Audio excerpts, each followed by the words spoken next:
When you think of the words social media, does it bring you feelings of joy or does it trigger the heck out of you? Either way, we have been on both sides and we totally feel you.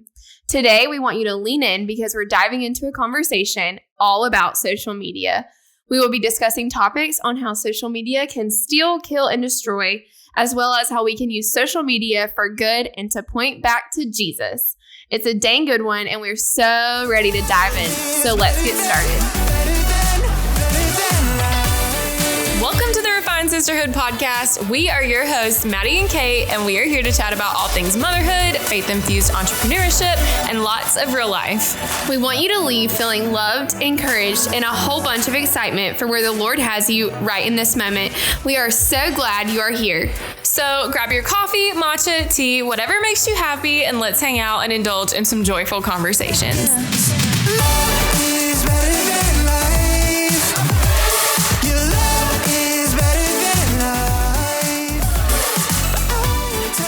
What is up, friends? Welcome back to the Refined Sisterhood podcast. We are so excited that you're here today.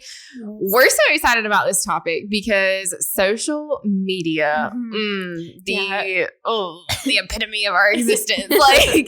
Oh my gosh, social media is a huge thing, especially for women our age. And I'm so passionate about this. Maddie's so passionate about this, and we are so excited to talk about it. Social media over the years has changed so much, and we're just going to take a deep dive into everything and get started because we have a dang lot to talk about. Yeah, we do. So like Caitlin said, we're really excited because this is something that is constantly at the forefront of our minds. So with that said, we're just going to dive in because we do have a lot to talk about. Let's go. So the first topic I wanted to hit on is how long have we both been on social media? And then how have we seen it evolve to what it is today? And I'll let you go first. Yeah. So I've been on social media, specifically Facebook, since I don't know, probably at some point in middle school. I remember creating one because my mom actually got really mad at me for making one because I was not allowed to have MySpace. So when Facebook came on, my friends, they were like, you should get a Facebook. And I was like, oh yeah, I'll do this. I just won't tell her I'm doing it. She didn't tell me I couldn't have a Facebook.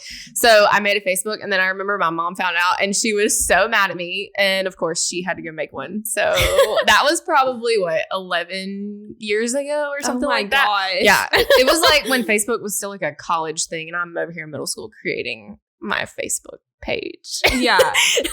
I started with MySpace, which is so crazy because it's not even around. Facebook's still around, but MySpace, if you're an OG, you know what MySpace is. I used to get on my best friend's MySpace. That was how I got on MySpace.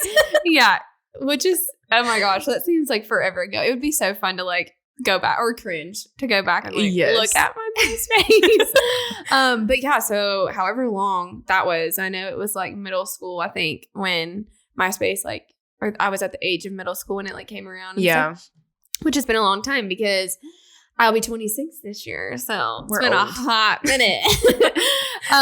But it has evolved so much from when I was on MySpace to now. We have so many platforms like Facebook, Instagram, TikTok, Pinterest. There's probably some we're not even Snapchat. Old. Yeah, we might be too old. Yeah, for real. There probably are some that they're out there that we definitely are not on.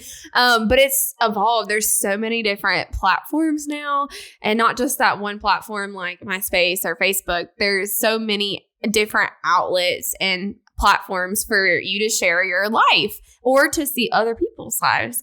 And so, I think that it has evolved to when it was just MySpace, it was new. Social media was new. And so everyone was doing the same thing. But now I feel the most toxic thing was who is number one on your best friends list. Right. And if it's not this person, then that person probably hates you. And that was honestly really savage. That MySpace did that. If you don't know what we're talking about, MySpace, you could pick your top 5 friends, I think, and rank them, like one being the best. And like, it's public on your profile. And I used to get so butthurt over like, oh my gosh, I'm not her number 1 best friend. Or I'd be like number 2. And I'm like, wait, what? But that was the extent to like the toxicness. Yeah. Because everyone was like sharing things along the lines of like, cheer practice today. What you doing? Yeah. And hit me up. Facebook was like that too. It was like Facebook kind of like made its way from MySpace, and it just became a place where you literally shared every second of what you were doing. Like, I'm going to BI-LO to buy some brownies today. Text me XXK or something like that. Oh my gosh. Yeah. It's so cringe. But that was the extent to what it is. But now, oh my goodness, social media has turned into careers for people. It's turned into people's outlet. And that's like some people's safe place, but also some people's like where it becomes really unhealthy. And there's so much that goes into that. Yeah. So with that being said, how do you feel like social media plays a role in affecting people's lives in a positive way and like maybe in a negative way? So I think that it has definitely been a place for connection. And I think it's so cool because like one of the positives of it is like a lot of us have friends that like we've never even met in person. Like it's crazy how it can connect you with people around the world, and like you learn, I don't know, it's almost like you make friends, even like influencers that don't actually talk to you back, like talk back to you. It's like you feel like they're your friend and like you're cheering them on from afar. And I think it's really cool because in a lot of ways, like social media can be positive, and like you can follow people that encourage you, and then you can like find friends. And even I know people who've like met on social media, and then like a few years later or whenever they go and actually like hang out in person or like travel to each other to hang out. And I think that's so cool because I think it's given us the opportunity to meet people outside of just our little bitty space and town. And so I think that that's definitely one of the positives. Yeah, for sure. And to piggyback off your point, there's been people that I've met off of Instagram or clients that I've met off of Instagram that I had never met in person. Like specifically one of my clients from Maryland, I shot her wedding, but the only way she found me was on Instagram. Yeah. And she booked me for her wedding, but then we became close, and then I had to go back to Maryland for another wedding, and we like got to reconnect there. And like she's come to South Carolina and we've gotten to hang out, and like that's all because of Instagram. Yeah. Like if Instagram was not a thing, like I probably never would have met her because we're in 2 totally different states. So it is really cool and from that aspect too. I think too, like another positive from it is it's a way to express ourselves that like we didn't have before. And it's a way for people like us who are creatives, or maybe not even technically a creative, but like they're just in general, like their personality is very creative and they like to express themselves like on TikTok. If they express themselves through dance or through like humor or through, I don't know, I mean, modeling type people or I don't know, there's all kinds of different ways to express yourself on different outlets. And I think it's so cool because it's given us a chance to like really be ourselves and not suppress that creativity. Because I feel like before social media, it's kind of like, I mean, I really don't know how it was because I feel like we've lived in an age where social media has always been here kind of. But I feel like before maybe your dreams and that kind of thing like would have been more suppressed. And now like there's opportunity for like bigger things. Yeah, for sure. And another positive too is Caitlin and I both are entrepreneurs, and that has allowed us to completely grow our business from the ground up. Social media has. And it's not just for photographers or creatives. It's for so many different careers. Instagram specifically allows you can literally build a business from the ground up. Yep. And so that's also, you can make money doing it. So that's another positive. But with the positives and with something so big as social media, negative things can play into like practice too. And Absolutely. So, yeah. And Caitlin and I, this is where Caitlin and I get really, really passionate about it because like Caitlin said, we have lived through basically like all I can remember other than like, I feel like it was my childhood and then it was like teenage. And then I had like social media and all I remember really is social media. But I've seen since it's gotten way more prevalent. I've seen how it's gotten more toxic too. Mm-hmm. I can tell with like just myself, but also I can see it in other people. And so yeah, I really want to talk about this, and I'll let you get started about maybe some of the negatives or toxicness that you've seen come from social media. Yeah. So I could, oh my goodness, I could just list off things. It could take me forever. But I know that one of the things is finding our identity in our social media platforms. And I feel like it's so easy to go and like put on this front and be who you want to be on social media, but behind the scenes, you don't actually look like that. And then you start having this like identity crisis of like, I want to be this person, or I portray this person on social media, but like behind closed doors, you're like going through something hard, or like your life doesn't actually look like that, but you really, really want it to, or whatever. And then you have like this back and forth of like, I want to be this person, but I am this person. Like, how do I get to actually be who I am I don't know. It's like a whole identity crisis, I feel like. And so I feel like that is a big negative. Oh yeah. And I have walked through that, exactly what Caitlin's talking about, of feeling like I had to be a certain person on social media and feeling like I couldn't share the hard things. And I know I've said this in other episodes, and I don't always want to share the hard things on social media because I want to speak life too. Yeah.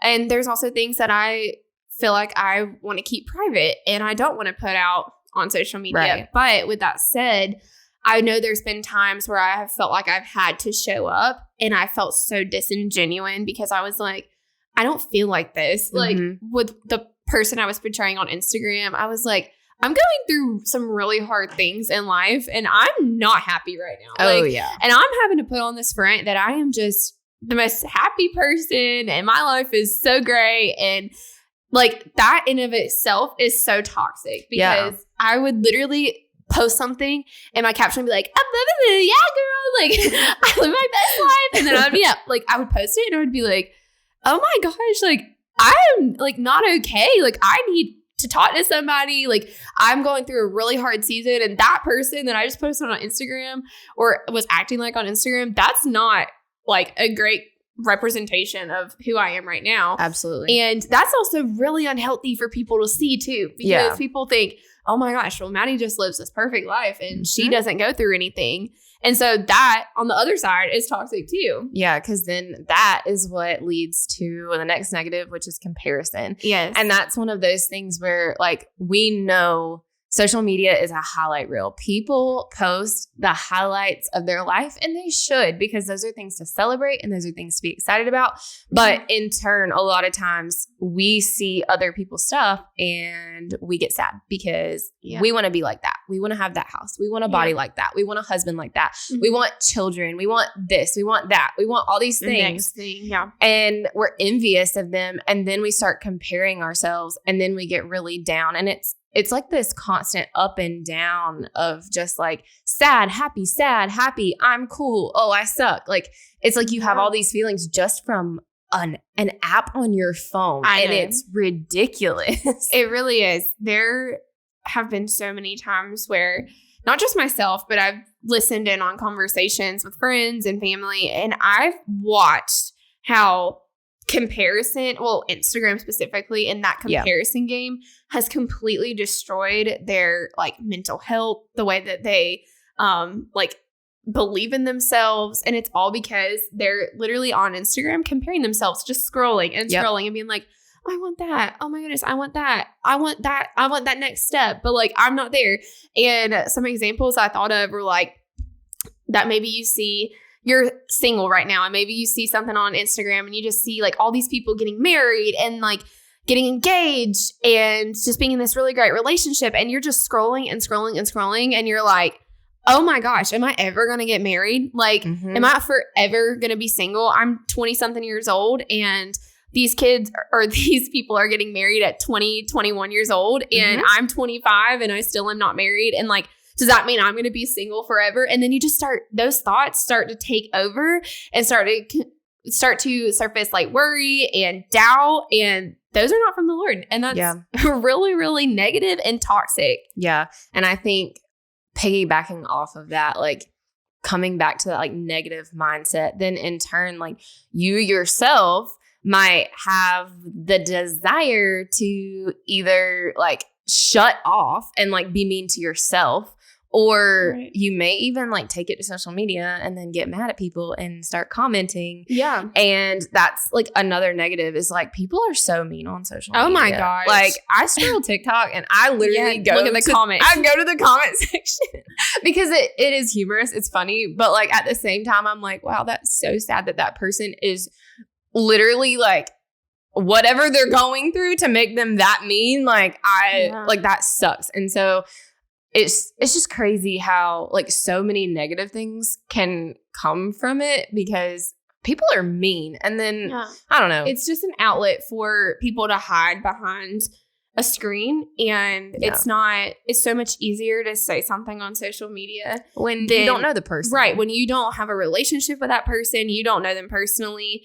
And you feel like you probably never will know them. And so like Caitlin said, I've scrolled TikTok and I have known when a video is going to get negative comments. Like I just know. And I like click on it and I will see these comments and I'm like, oh my gosh, like what it like the fact that someone felt the need to comment that and thinking that the other person on the side of that screen, the one that posted that TikTok or whatever, isn't going to see that or isn't a real person. But the fact of the matter is like those people are real. We are real on the other side of the screen. And that stuff really does affect us and other people.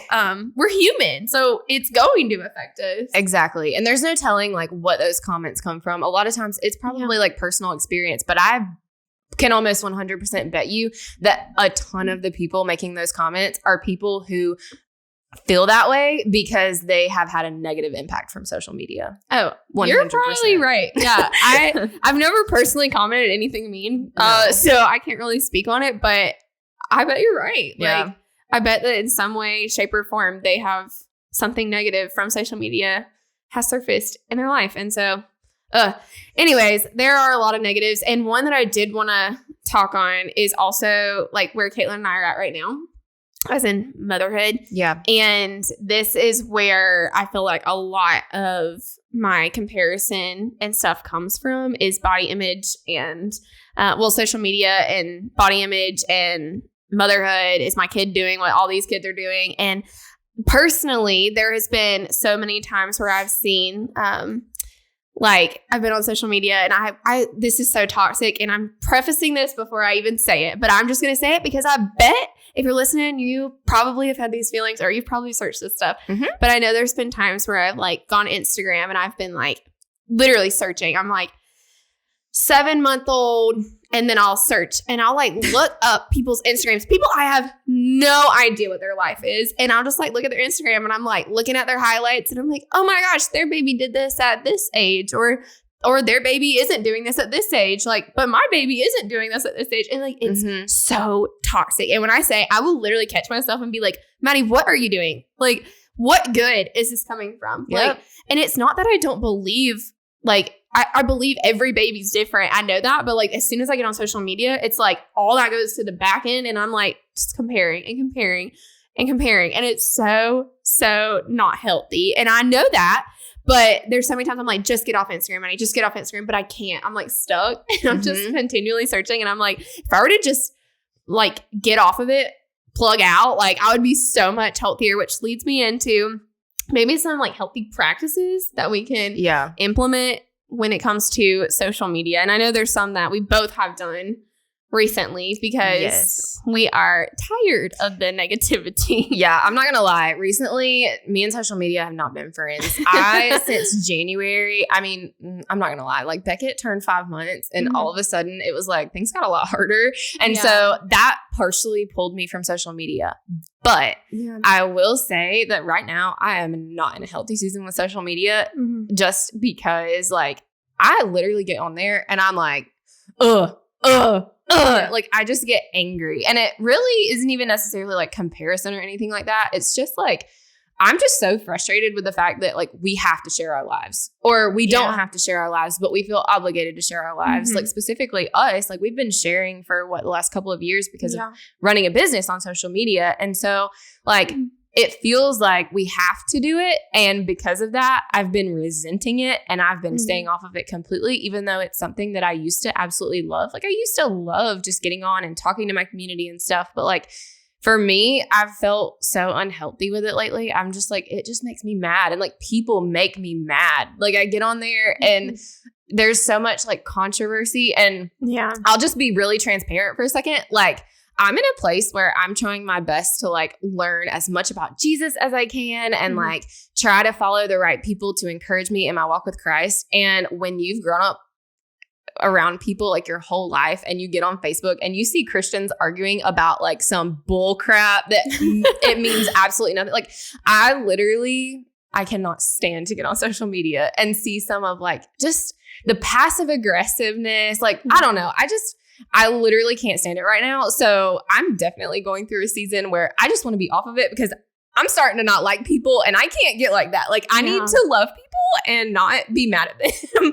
So yes, let's talk about some healthy practices. Okay, so some healthy social media practices that I have implemented in my life. One being like the biggest one I believe that has helped me is something I started recently, and that is setting scroll time limits on my social media and all my other apps. That I never, like my sister, which she's 14 and like I'm literally looking to her and she's done this for years. She's been doing it for a hot minute, but I just started doing it and it is the best reminder. Now there's times where I'm like, all right, bye. Like I'm not listening to this timer, but a lot of times it's like, I mean, it's right in your face. Like you set the timer. I have like a 3-hour limit on all social media for the day. And that's because the only reason it's 3 hours is because it was an hour and a half. And then I upped it up because social media is also part of my job. And so an hour and a half is not like cutting it. It's not that I'm sitting in my room scrolling for 3 hours because I'm a mom. Like I can't do that, first off. But second, like it's all throughout the day, total of 3 hours in a 24-hour period. And that's all I get for social media. And it pops up like, it'll be like, you have 5 minutes left on social media. And then I see that and I'm like, okay, I got to get whatever I need done on social media and I'm done. But it allows me to not sit there and scroll social media. And then once my time's up, it pops up and it's like, you're out of time for your social media today. And then I can either have the choice to say, okay, or I can hit add 15 minutes or add indefinitely or like whatever. But most of the time when I see that, and also, I don't know if it's just my phone, but like my phone freezes when that thing pops up. So it's like, I got to turn it off. And so it's probably Jesus. He's probably like, I ain't giving you the option to indefinitely. But it like is a good reminder when it pops up. It's like, I have the choice in that moment. It's not like I'll be like, okay, by 3:30, I'm getting off social media. No, it's right in my face. It's like, all right, I have the option to either click okay, or I can click, I want some more time. But I have to think about it. And a lot of times I'm like, I don't need more time. Like I am done with Instagram. Like I need to do other things.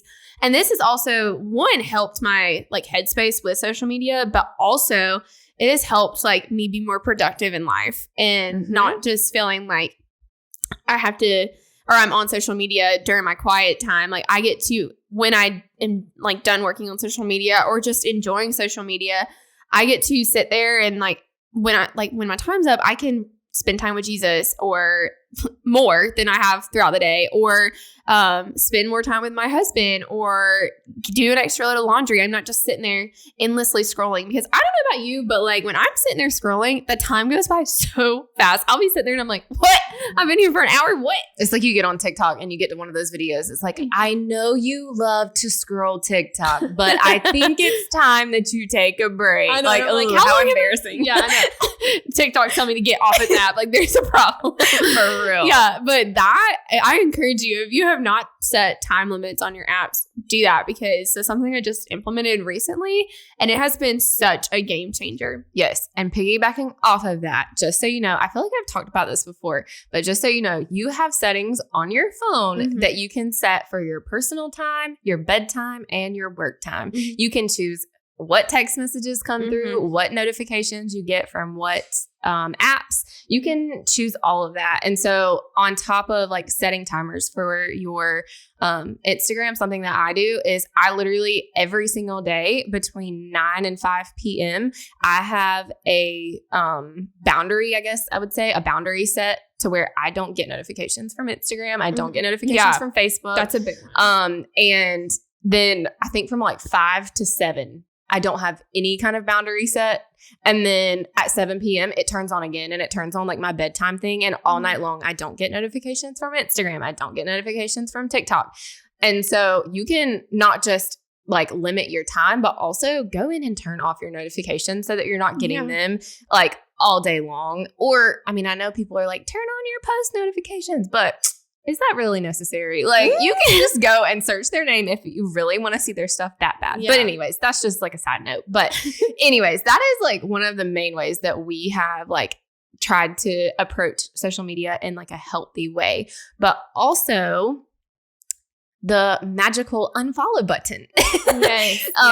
We have unfollowed and muted people so many times, and it has absolutely nothing to do with that person. Usually it has everything to do with our mental health and how we're doing and whether or not that's affecting us. Their content is affecting us in a positive or negative way. And when it's affecting us in a negative way, we go and either hit unfollow if that person's not necessarily like a close friend or whatever, but even sometimes our friends or close acquaintances or whatever, if they're in your circle and you don't necessarily want to unfollow them, the mute button is wonderful. You can mute stories, you can mute posts, you can mute both. Like, that is so healthy for you sometimes to just shut a person out, especially if they are triggering to you. Yeah. Oh, this one's big. And this is something that I knew that there was a mute button, but like I would never use it. And I would never use the unfollow button. So I would just be like, oh, I won't see their stuff. But then I would, because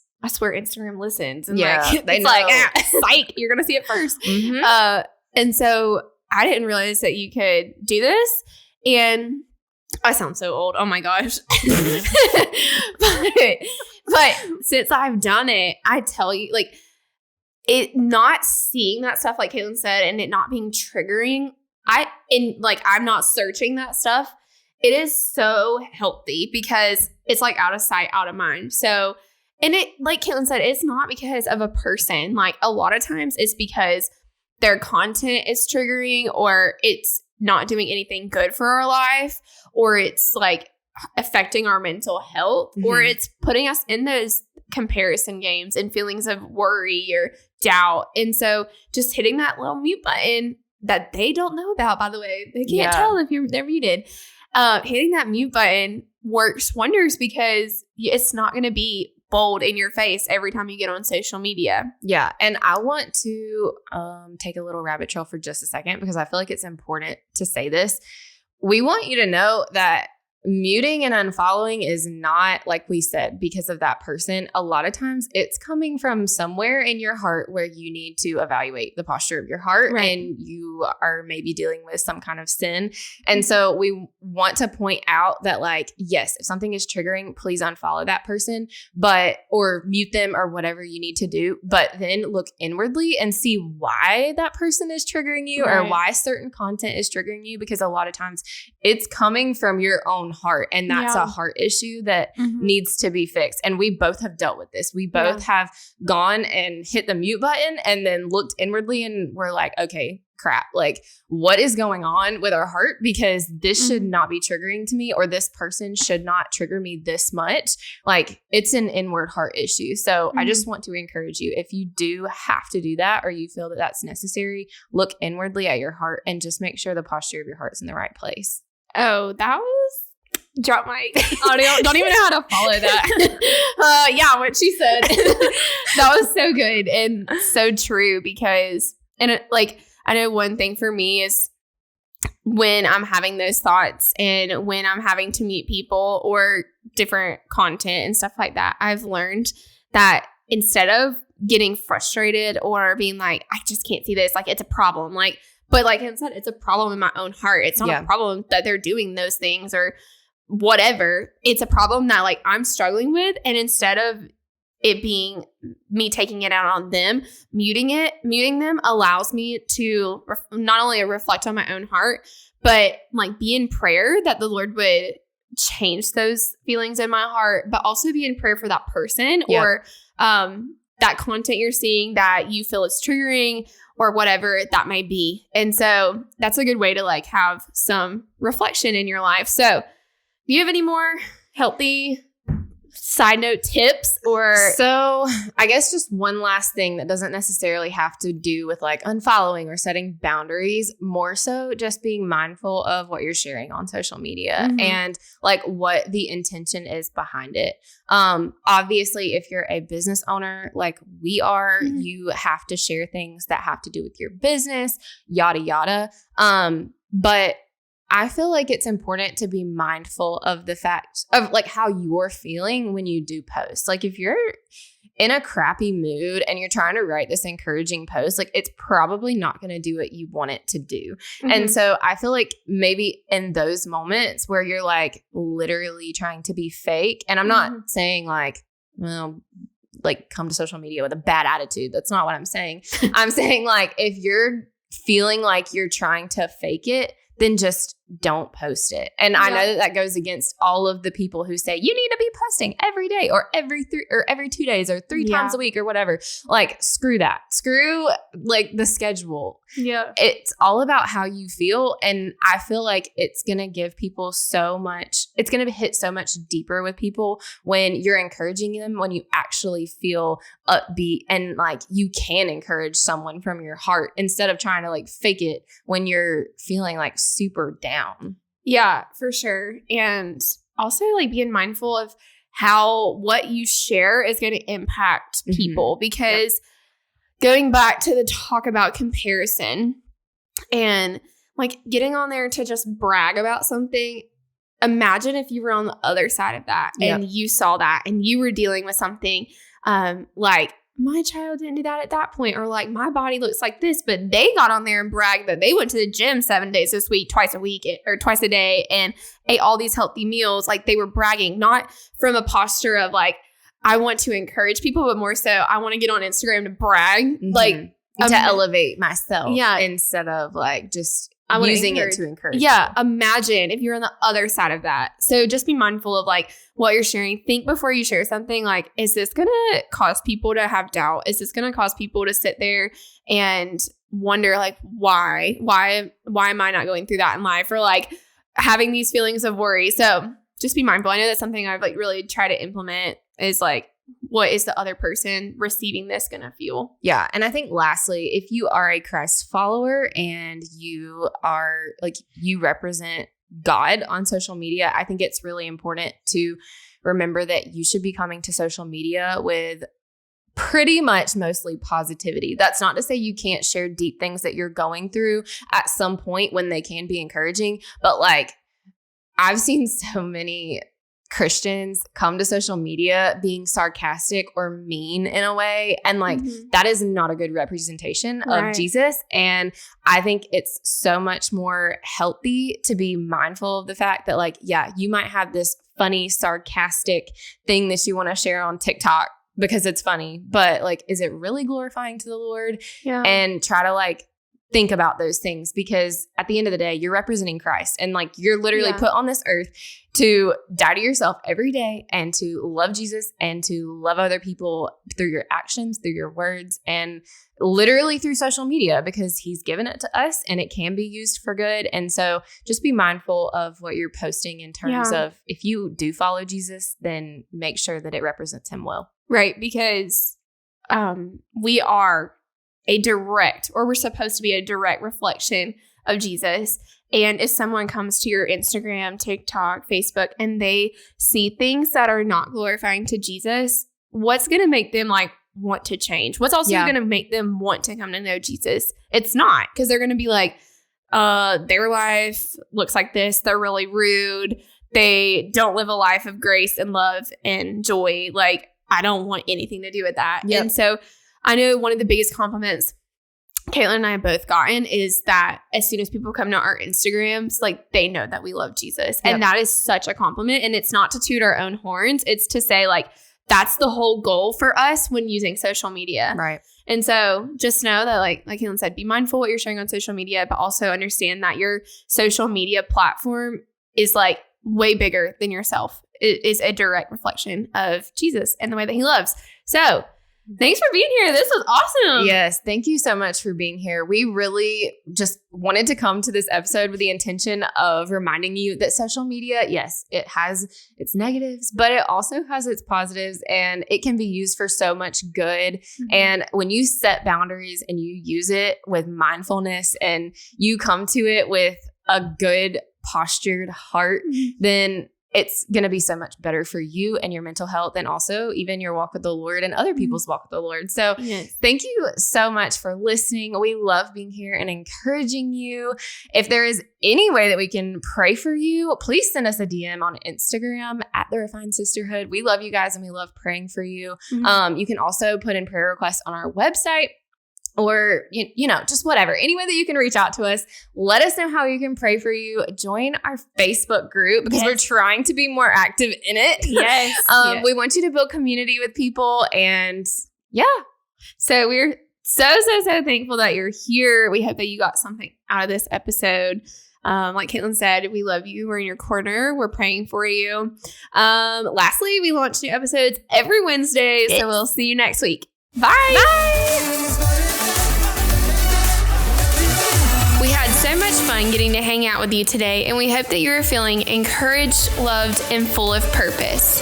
If you've enjoyed today's podcast episode, we would absolutely love it if you would write us a review so that we can hear how we encouraged you. And if you haven't subscribed, go do that right now. Also, you can join the sisterhood by finding us on Instagram at The Refined Sisterhood. Okay, friend, we hope you have the best week, and we will see you in the next episode.